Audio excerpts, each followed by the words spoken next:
Mad square review. Mad సినిమాకు sequel గా వచ్చిన మ్యాడ్ స్క్వేర్ నార్నే నితిన్, సంగీత్ శోభన్, రామ్ నితిన్ ప్రధాన పాత్రల్లో కళ్యాణ్ శంకర్ దర్శకత్వంలో తెరకెక్కింది. కథ: 3 స్నేహితులు నార్నే నితిన్, సంగీత్ శోభన్, రామ్ నితిన్ లడ్డు పెళ్లి కోసం కలుస్తారు. కానీ అనుకోని సంఘటనలతో పెళ్లి ఆగిపోతుంది. తర్వాత గోవా వెళ్లిన వీళ్లకి కొత్త సమస్యలు ఎదురవుతాయి. మ్యాక్స్, సునీల్ తో వారి సంబంధం ఏమిటి?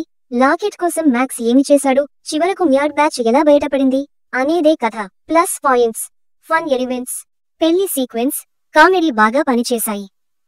ప్రధాన నటులైన నార్నే నితిన్, సంగీత్ శోభన్, రామ్ నితిన్, విష్ణు ఓయ్ తమ నటనతో ఆకట్టుకున్నారు. సత్యం రాజేష్, రఘుబాబు వంటి కమెడియన్స్ నవ్వించారు. ప్రియాంక జావల్కర్ తన గ్లామర్ నటనతో మెప్పించింది.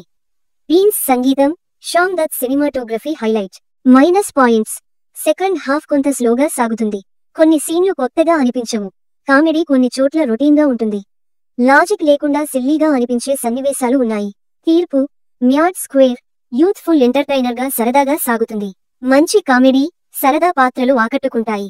అయితే కొన్ని మైనస్ పాయింట్స్ ఉంటాయి. ఓవరాల్గా కామెడీని ఎంజాయ్ చేయాలనుకునే వారికి ఇది బాగుంటుంది.